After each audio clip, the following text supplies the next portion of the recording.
SER Podcast. ¿Qué tal? Soy Jordi Fábrega y puede que estés escuchando este episodio de Hora 25 de los negocios de camino al trabajo o de vuelta a casa después de un día en la oficina. Hay 1 millón de personas como tú que hace un año teletrabajaban y que ahora han tenido que volver a sus oficinas, a sus despachos, a sus talleres, a sus puestos de trabajo de manera presencial. El boom del teletrabajo está empezando a disminuir y no a todo el mundo le está gustando. Antes en la empresa había un día de teletrabajo opcional y a partir de esto pues lo dejaron en 2 y bueno, pues se quedó así. Tengo un niño pequeño de 2 años y poco, entonces bueno, no puedo trabajar 4 horas seguidas eficientes. Yo podía hacer lo mismo que hago en la oficina, pero me ha dado tiempo pues para estar más tiempo en casa, ayudar a la familia. Estoy contenta. Quizás se me viene la palabra muy contenta al principio, pero viendo ventajas e inconvenientes me quedo con contenta. Lo cierto es que ahora mismo el teletrabajo está en niveles muy superiores a los que teníamos antes de la pandemia, en 2019, pero a la vez está empezando a disminuir en un proceso que tiene 2 aristas. Por un lado, tenemos a empresas, muchas, que están pidiendo a sus trabajadores que vuelvan a la presencialidad, que vuelvan a las oficinas. Pero por el otro, tenemos muchos y cada vez más convenios colectivos que están empezando a incluir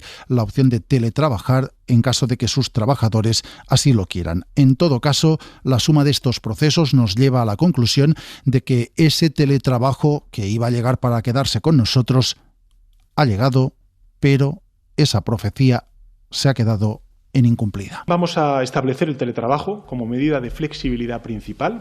De la experiencia que tenemos, de las utilidades del denominado teletrabajo, desde luego urgiría legislar también. El teletrabajo no puede ser esclavitud, que también tiene que haber derecho. Teletrabajo fue una de las palabras del año pasado. Se quiere legislar el teletrabajo como algo ordinario a través de lo que es una situación extraordinaria. Se va a volver a utilizar el teletrabajo en este otoño de una forma intensa. Que toda la actividad... Pero no va a ser una de las palabras de 2021, aunque la estamos empezando a escuchar de nuevo ahora que está resurgiendo la pandemia en algunos países. Nous repassons au télétravail obligatoire avec un jour de retour. Teletrabajo obligatorio de nuevo en Bélgica, anunciaba el primer ministro, un teletrabajo obligatorio que vuelve al país hasta finales de la semana que viene por el repunte de contagios en el centro de Europa. Y puede haber, además de Bélgica, otros países que sigan el mismo ejemplo en las próximas semanas. En España de momento nadie lo ha planteado, así que lo que tenemos aquí de momento es un doble proceso que se lleva alargando ya algunos meses. En primer lugar, tenemos empresas cada vez más que siguen adelante con la vuelta a la presencialidad. Empresas que enviaron a sus trabajadores a trabajar desde casa dicen ahora está llegando la hora de volver. Son en muchos casos compañías que apostaron por el teletrabajo como obligación. En segundo lugar, el segundo proceso en el que estamos, hay una larga lista de empresas que empieza a incorporar a sus convenios colectivos de manera más generosa y de manera más general la posibilidad de que sus trabajadores trabajen desde casa, por lo menos algunos días a la semana. La última de estas empresas la hemos conocido esta misma semana, hace pocas horas, IKEA. Pablo Anzola, buenas noches. ¿Qué tal? Buenas noches. ¿En qué condiciones se plantea esta teletrabajo en IKEA? Pues el teletrabajo será voluntario y quienes elijan esa modalidad tendrán que acudir a teletrabajar presencialmente 2 días a la semana. Para cuando lo hagan desde casa los otros 3 días, IKEA les facilitará el equipo adecuado para el puesto, material de oficina y también 30 euros mensuales para cubrir gastos. Esta regulación que plantea la compañía es voluntaria, con un horario que se acordará de forma individual con cada trabajador y que tendrá condiciones especiales para periodos como el de verano. Toda esta regulación entrará en vigor el próximo 31 de enero y podrá acogerse al teletrabajo el personal de atención al cliente, el de oficinas o el de venta remoto. Este camino, el de regular el teletrabajo, es donde está también muchas otras empresas y está también la Administración General del Estado, el Gobierno. Está trabajando el Ministerio de Hacienda y Función Pública en un decreto que piensa aprobar en las próximas semanas para permitir que los funcionarios, al menos algunos, puedan trabajar desde su casa por lo menos 3 días a la semana, decía la ministra de Hacienda, María Jesús Montero. Estamos trabajando con las organizaciones sindicales para hacer posible que esa norma se pueda aprobar y que entre en vigor en enero del próximo año 2022. Evidentemente, el teletrabajo tiene que garantizar esa prestación de servicio, pero hacerlo compatible con una mayor flexibilidad laboral, con capacidad de conciliación y también por la apuesta porque un volumen importante de empleados públicos pudieran elegir. Eso es lo que se plantea de cara al futuro inmediato en el caso de los funcionarios, porque, como escuchábamos, la intención del Gobierno es que este decreto esté en vigor ya el próximo 1 de enero y se pueda empezar a aplicar a partir de esa fecha. Pero eso, insistimos, es en lo que se está trabajando, lo que se está preparando. ¿Qué es lo que tenemos ahora? Pues ahora lo que tenemos es una realidad en la que el teletrabajo está en descenso respecto al boom de la pandemia, pero sí que ha conseguido hacerse algo de hueco en nuestras empresas. Comisiones Obreras le acaba de poner cifras a este proceso. 1,7 millones de trabajadores, según los últimos datos, disfrutan, para los que consideren un disfrute trabajar desde casa, porque no todo el mundo está de acuerdo en eso. 1,7 millones de personas teletrabaja en España, y esto significa que casi 1 de cada 10 trabajadores en nuestro país tiene esa posibilidad. Es más del doble que antes de la pandemia, pero casi la mitad que la media europea. Son datos de un informe, insistimos, de Comisiones Obreras. Alejandra de la Fuente, buenas noches. Buenas noches, Jordi. 1,7 millones de personas asalariadas siguen teletrabajando en España, lo que demuestra que el teletrabajo ha adquirido relevancia en nuestro país y se está asentando en multitud de empresas y organizaciones, seguramente de forma complementaria al trabajo presencial. Remontémonos a los meses más duros de confinamiento. Concretamente, durante el segundo trimestre del año 2020, un 17% de la población asalariada teletrabajaba, solo un 7% más que en el tercer trimestre de este año, del 2021. Una cifra muy alta teniendo en cuenta que antes de la pandemia el porcentaje de asalariados que teletrabajaba en España apenas alcanzaba el 4%. Ahora, ¿cómo se teletrabaja en España? Según el informe, 2/3 de las personas que trabajan a distancia lo hacen habitualmente, frente a 1/3 que lo hace de forma ocasional. Además, las mujeres suponen el 52% de la población que teletrabaja, pese a ser el 48% de la población asalariada. Por rango de edad, 6 de cada 10 personas que teletrabajan tienen entre 35 y 54 años, y los sectores en los que más se practica esta modalidad son los de información y comunicaciones, educación y actividades profesionales, científicas y técnicas.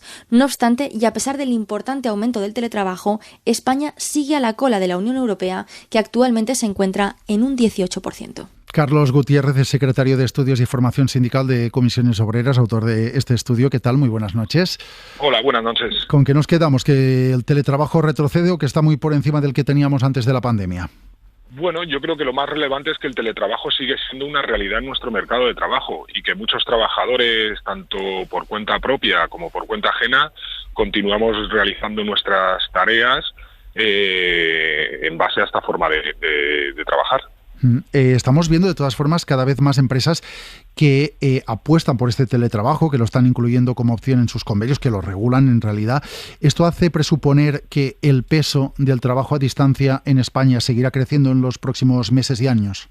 Bueno, en relación a esto yo creo que hubo un hecho muy relevante hace algo más de un año, que fue el acuerdo en la mesa de diálogo social entre el Gobierno, la patronal y las organizaciones de trabajadores.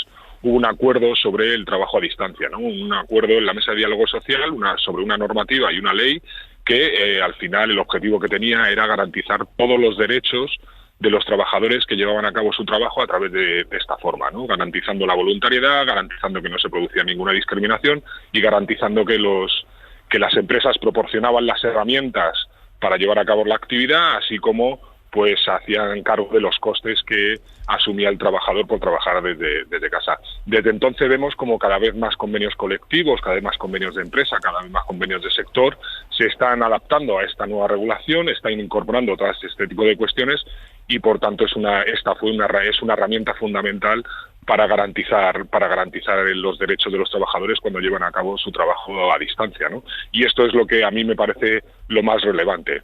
Este acuerdo que derivó en esa ley del teletrabajo que garantiza, como usted dice, que se haga de forma voluntaria, que se costeen los gastos que supone para una persona trabajar desde su casa, por lo que saben ustedes, ¿se está cumpliendo o hay teletrabajo que se está haciendo de forma obligatoria y sin compensar esos costes? Bueno, pues la realidad seguramente es muy diversa. No hay datos, pero seguramente, ya digo, es muy diversa. Seguramente los espacios en los sectores o en las empresas donde hay representación legal de los trabajadores, donde estamos presentes los trabajadores se organizan en sindicatos y están presentes, el control y el seguimiento que se hace de esta forma de trabajar para garantizar el derecho de los trabajadores sea más profundo y sea más garantista para los trabajadores. En cambio, en aquellos escenarios donde no existe representación legal de los trabajadores, pues bueno, ahí puede, como vemos con otras temáticas, puede estar ocurriendo de todo. La verdad es que mirando los números absolutos se ve que en España el teletrabajo ha avanzado, que es una realidad que está aquí, pero que estamos lejos de las medias europeas que encontramos en muchos países de nuestro entorno. ¿Qué está fallando? Si es que está fallando algo para que el teletrabajo tenga más peso aquí, ¿es una cuestión de estructura productiva, de formación? ¿Es una cuestión de que trabajadores y empresarios se lo crean de verdad? Bueno, este hecho es estructural. Ya antes de la pandemia, antes de la llegada de ese teletrabajo de emergencia como respuesta a la irrupción de la pandemia generada por la COVID-19, ya veíamos esa distancia respecto a los países de la Unión Europea. A nuestro juicio hay dos factores que son fundamentales para explicar esta cuestión, ¿no? Para este retraso español, ¿no? Respecto a los países de la Unión Europea. Uno, como bien has comentado, es el de la estructura productiva. Quizá tenemos el peso de algunas ramas de actividad que no son susceptibles, en la tarea que se realiza no es susceptible de teletrabajarse, pues en España tienen más pesos que en otros países de la Unión Europea. Esto puede incidir, ¿no? en ese gap, en esa diferencia del teletrabajo, de los niveles de teletrabajo de España respecto a la Unión Europea. Pero otro de los elementos que yo creo que es fundamental, que creemos desde Comisiones Obreras que es fundamental, tiene que ver con la gestión de las propias empresas, ¿no? Creemos que hay una gestión en España instalada y muy extendida, una gestión empresarial, una gestión de la fuerza de trabajo que está basada en el presentismo y está basada en la desconfianza hacia los trabajadores.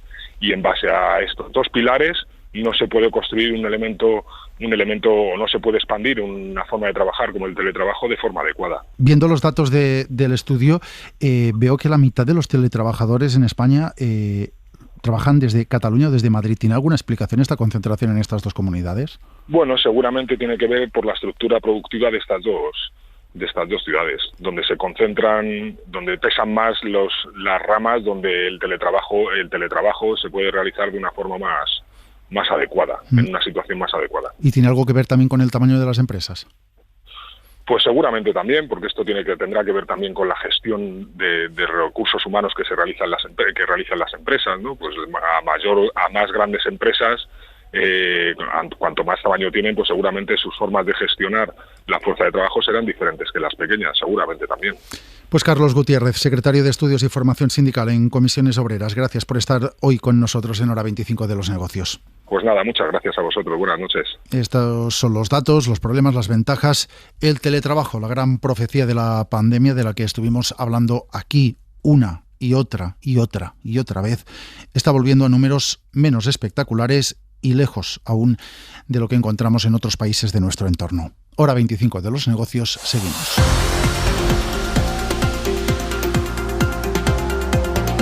Suscríbete a Hora 25 de los Negocios. Todos los episodios y contenidos adicionales en la app de Cadena SER y en nuestros canales de Apple Podcast, Spotify, iVoox, Google Podcast y YouTube.